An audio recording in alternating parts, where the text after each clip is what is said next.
and the brother of James, Joseph, Judas, and Simon? Aren't his sisters here with us?" And they took offense at him. Jesus said to them, "A prophet is not without honor except in his own town, among his relatives, and in his own home." He could not do any miracles there except lay hands on a few sick people and heal them. He was amazed at their lack of faith. Then Jesus went around teaching from village to village. Calling the 12 to him, he began to send them out 2 by 2 and gave them authority over impure spirits. These were his instructions: "Take nothing for the journey except a staff, no bread, no bag, no money in your belts. Wear sandals, but not an extra shirt. Whenever you enter a house, stay there until you leave that town. And if any place will not welcome you or listen to you, leave that place and shake the dust off your feet as a testimony against them." So they went out and preached that people should repent. They drove out many demons and anointed many sick people with oil and healed them.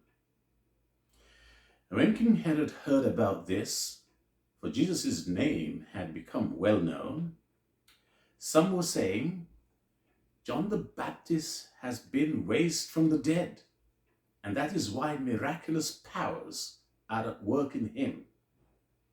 Others said, "He is Elijah." And still others claimed, "He is a prophet, like one of the prophets of long ago."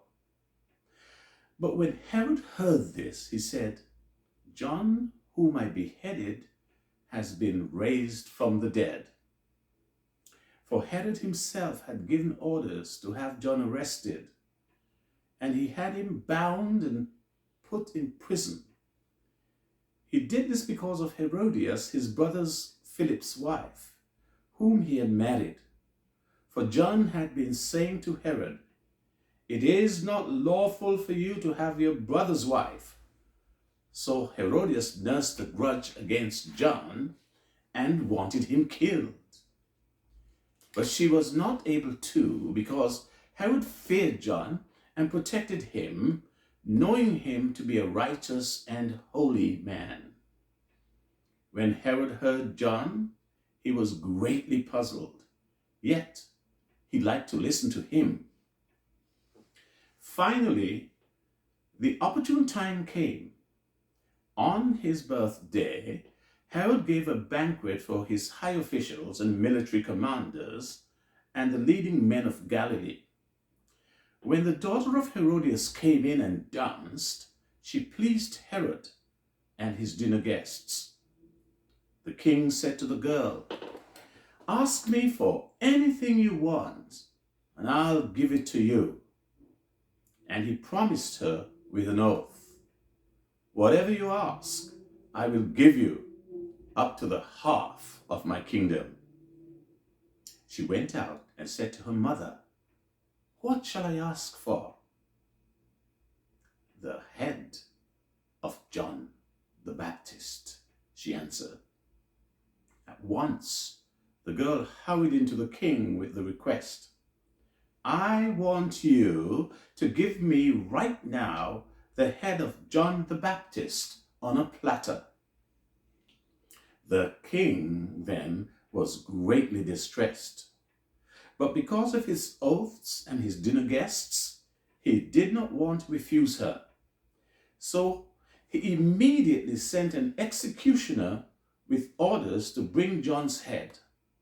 The man went, beheaded John in the prison, and brought back his head on a platter. He presented it to the girl, and she gave it to her mother. On hearing of this, John's disciples came and took his body and laid it in a tomb. The apostles gathered around Jesus and reported to him all they had done and taught.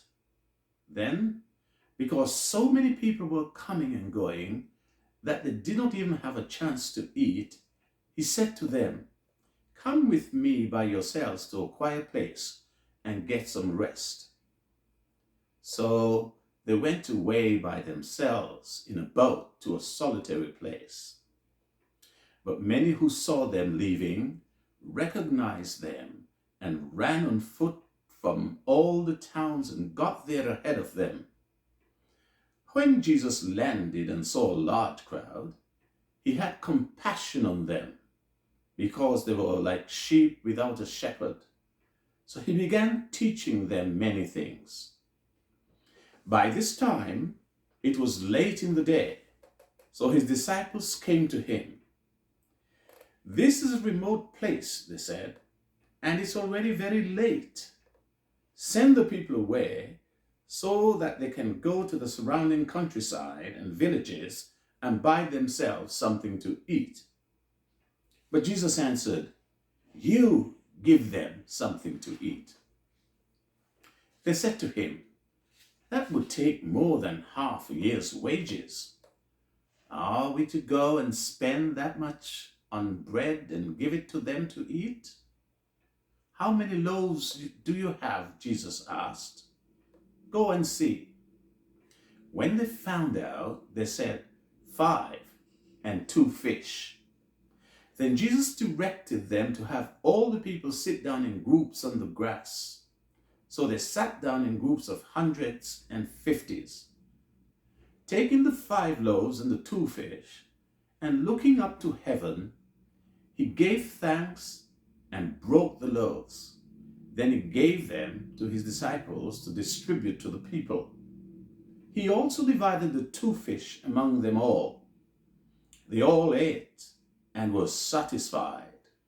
And the disciples picked up 12 basketfuls of broken pieces of bread and fish. The number of the men who had eaten was 5,000. Immediately, Jesus made his disciples get into the boat and go on ahead of him to Bethesda, while he dismissed the crowd. After leaving them, he went up on a mountainside to pray.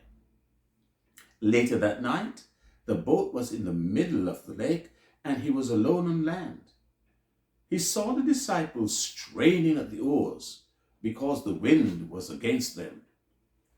Shortly before dawn, he went out to them walking on the lake. He was about to pass by them, but when they saw him walking on the lake, they thought he was a ghost. They cried out because they all saw him and were terrified. Immediately he spoke to them and said, "Take courage, it is I. Don't be afraid." Then he climbed into the boat with them, and the wind died down. They were completely amazed, for they had not understood about the loaves. Their hearts were hardened. When they had crossed over, they landed at Gennesaret and anchored there. As soon as they got out of the boat, people recognized Jesus. They ran throughout that whole region and carried the sick on mats to wherever they heard he was. And wherever he went, into villages, towns, or countryside, they placed the sick in the marketplaces.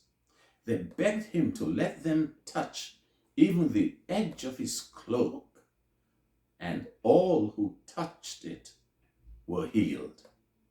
This is a remarkable story. It endeth the reading of the Gospel according to St. Mark, the 6th chapter. Remember, we cannot live by bread alone, but by every word that proceeds from the mouth of God. Until next time, goodbye.